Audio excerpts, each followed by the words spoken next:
what happens to the assurance given by the government to the court? Well, the assurance obviously remains, because it's on that basis that the court had fixed the hearing for interim relief. Since the court could not hear it today, and the court will not be able to hear it while the next not few weeks, but 2 weeks before the Chief Justice retires.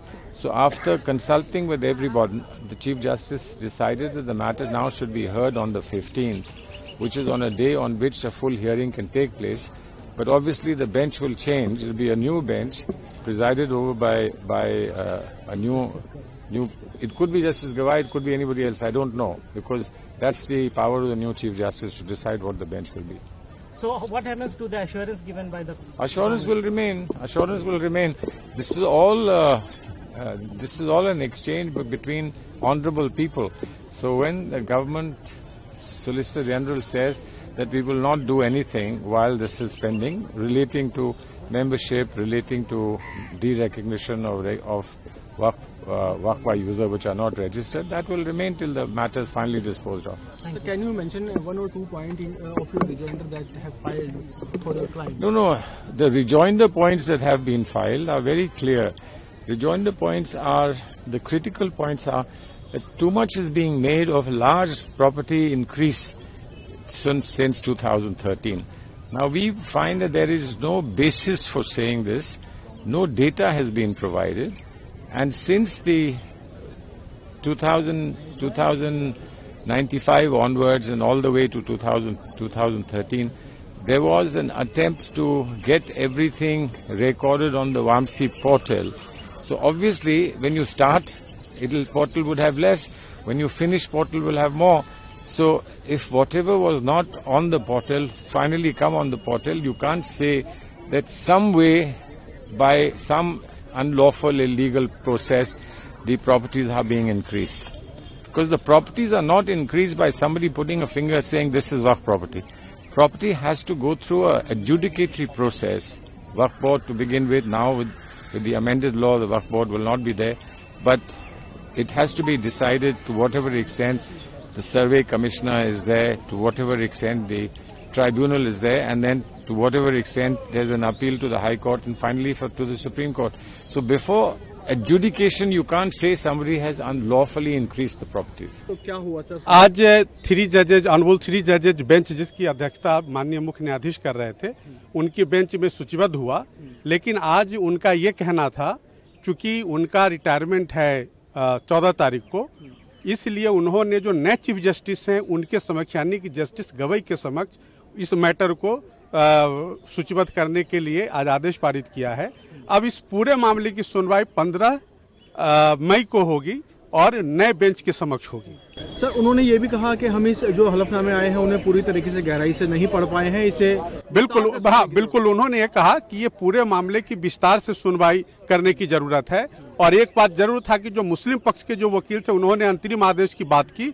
उन्होंने कहा कि नहीं, इसमें कोई जल्दीबाजी नहीं है, अंतरिम आदेश और जो मेन पिटीशन सारे मामलों पर सुनवाई आज जो नई बेंच होगी वो तय करेगी और उनके हिसाब से फिर आगे सुनवाई चलेगी। तो आज तो कोई सुनवाई अब नहीं, आज बिल्कुल कोई सुनवाई नहीं हुई। उन्होंने 15 तारीख की तारीख मुकर्रर कर दी है। सर, पिछली तारीख पे जो सरकार ने, केंद्र ने जो अश्योरेंस दिया था कोर्ट को कि भाई डीनोटिफाई नहीं होंगी प्रॉपर्टीज और कोई नई अपॉइंटमेंट नहीं होगी काउंसिल में, क्या बिल्कुल आज उस विषय पर कोई चर्चा नहीं हुई है।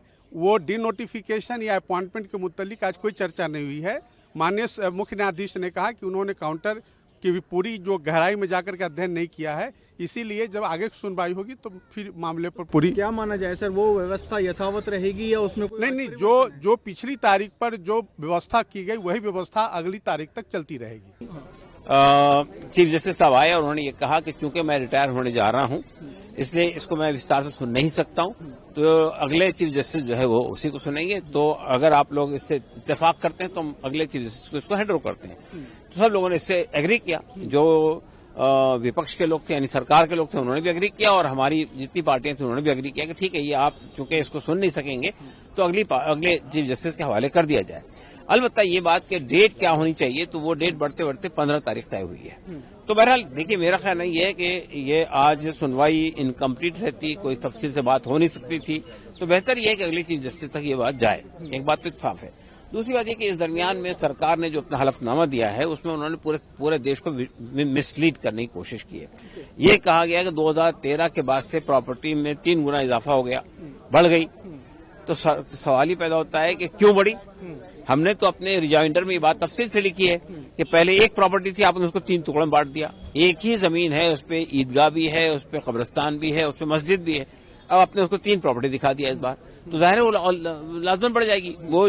वो उसका एरिया नहीं बढ़ रहा है, प्रॉपर्टी बढ़ रही है, जिसका मतलब ये है कि प्रॉपर्टी को आपने 3 टुकड़ों में बांट दिया, इसलिए प्रॉपर्टी बढ़ गई है।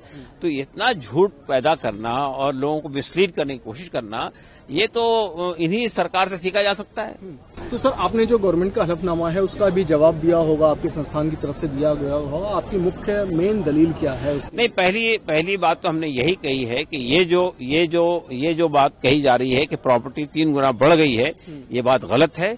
और प्रॉपर्टी बढ़ी नहीं है, बल्कि प्रॉपर्टी में इस तरह 3 टुकड़ों में बांट के किया गया, इसलिए वो प्रॉपर्टी ज्यादा हुई है। दूसरी बात हमने ये कही है कि ये जो बात कही जा रही है कि हम नॉन मुस्लिम्स को इसलिए शामिल कर रहे हैं इसके अंदर के प्रॉपर मैनेजमेंट होना चाहिए, तो सवाल ये पैदा होता है कि हिंदू धार्मिक संस्थाओं के अंदर तो आप नॉन हिंदू को शामिल नहीं कर रहे हैं, सिख धार्मिक संस्थाओं के अंदर आप किसी नॉन सिख को शामिल नहीं कर रहे हैं। और दूसरी बात यह है कि ये जो बात आप कह रहे हैं कि कुछ दूसरे लोग आएंगे तो ज्यादा अच्छा से मैनेज करेंगे, तो इसका मतलब ये कि मुसलमान कैपेबल नहीं है। तो ये जो बातें हैं ये गलत है, इसका भी हमने जवाब दिया। तो पिछली तारीख पे जो है सरकार का जो रुख था कि भी आगे अभी फिलहाल कोई कार्रवाई नहीं होगी, क्या सरकार आज उस पर कायम रही या कोई बदलाव आया? नहीं, वो तो कंटिन्यू रहेगा, इसलिए कि जब तक अगली सुनवाई नहीं होती है उस वक्त तक ये स्टे जो लगा है वो कंटिन्यू रहेगा। कहीं से और क्या कुछ कहेंगे? देखिए, सुप्रीम कोर्ट में आज ये कहा गया है कि जो है हमने देख नहीं पाए हैं और नई बेंच इसको सुनेगी, तो 15 को नई बेंच गठित होगी और वो सुनेगी, नई बेंच बनेगी। लेकिन मेंबर्स और को लेकर जो कहा गया, देखिए जैसे देखिए एनी मेंबर इन्होंने कहा है, पहले मुस्लिम हुआ करते थे वक्फ बोर्ड के अंदर, जो स्टेट बोर्ड होगा और जो वक्फ नेशनल काउंसिल है उसके अंदर 10 मेंबर जो हैं, पहले अब 10 मेंबर मुस्लिम होंगे, पहले 20 मेंबर मुस्लिम होते थे, 12 कोई भी हो सकते हैं। ऐसे ही डीएम अगर किसी भी प्रॉपर्टी का रेवेन्यू रिकॉर्ड में चेंज करना चाहे रेवेन्यू रिकॉर्ड में तो वो कर सकता है। सरकार अगर किसी भी प्रॉपर्टी को गवर्नमेंट प्रॉपर्टी डिक्लेयर कर दे वक्फ की तो वो गवर्नमेंट की हो जाएगी। दूसरा, अगर किसी प्रॉपर्टी पे डिस्प्यूट क्रिएट हो गया तो वहां पर जो है नमाज जनाजा बंद हो जाएगा। अब जब तक फैसला नहीं आता तब तक तो ये सब नहीं होना चाहिए। फैसला जिस दिन आ जाए, कोर्ट फैसला डिसाइड कर दे कि ये वक्फ की नहीं है तो पहले दिन से वो गवर्नमेंट ट्रीट करने लगेंगे। तो ये ऑब्जेक्शन है वक्फ बाय यूजर जो है उस पे है ही। तो अब से पहले भी आप लोग क्या कुछ डिस्कस? हमने अपना जवाब दाखिल किया है, हमने सारे पॉइंट उसी में ये सब दाखिल किए हैं। सुप्रीम कोर्ट इसको डिटेल सुनना चाहती है, क्योंकि इसके अंदर इन्होंने बहुत सारी बातें जो उन्होंने एफिडेविट दिया और हमने काउंटर एफिडेविट दिया, हमने उसको कंट्राडिक्ट किया है। जो बातें वो बोल रहे हैं वो हुआ नहीं। आप पूरी की पूरी प्रोसीडिंग उठाइए, उसके अंदर सब चीजें दिखाई देंगी। जेपीसी के बारे में जो बोल रहे हैं, जो प्रॉपर्टीज के बारे में जिस तरह की बोला जा रहा है, आपके पास रिकॉर्ड कहाँ है? आज 2013 से पहले तो रिकॉर्ड रखने का सारा जिम्मेदारी स्टेट गवर्नमेंट की थी, तहसील के अंदर मिलता था, वक्फ बोर्ड के पास मिलता था। आपके पास तो कोई ऐसा मैकेनिज्म था नहीं। आपने ये बात जो आप बोल रहे हो, और आपने 2013 के बाद एक जो संख्या थी उस संख्या के बारे में आपके अलग अलग दावे अलग अलग डेट के ऊपर होते रहे, तो आप इस तरह की बातें बोल रहे हैं जो ये साबित नहीं कर पाएंगे। कोर्ट उसको पूरी तरीके से सुनना चाहती है, डिटेल सुनना चाहती है। सॉलिसिटर जनरल ने ये भी कहा कि सरकार पूरी तरीके से तैयार है हर रिप्लाई के साथ। कहाँ रिप्लाई है सरकार का? सरकार का रिप्लाई कहाँ है? सरकार तो अपनी बातों को खुद ही कंट्राडिक्ट कर रही है। सरकार के पास रिप्लाई कहाँ है?